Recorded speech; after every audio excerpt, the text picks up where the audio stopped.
How do we get to know God? What God is like?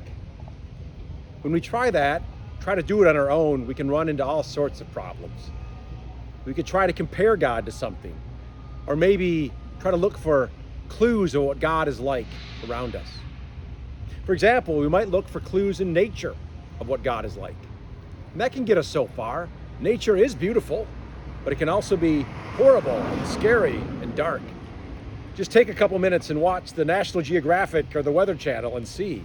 It's full of mountains and sunsets and all those sorts of things, but also tornadoes and tsunamis and cheetahs being unkind to gazelles. But what if God decided to make himself known to us on his own terms?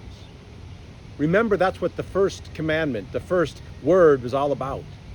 God deciding to make you his own and to make sure that you know who he is.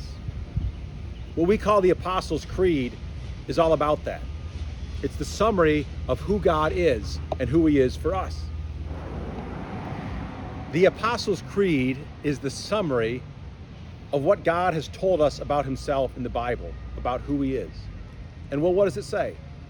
Well, the first article of the Creed tells us one of the most important things. It tells us that God is a God who makes stuff. In fact, he makes everything. He's the creator of the heavens and the earth. First there's nothing, then God speaks, and then there's everything, from galaxies to quartzes and everything in between. God is a God who makes things, who just loves to make things, who can't help himself. He's made everything there is. He makes sure it's cared about. He's made you.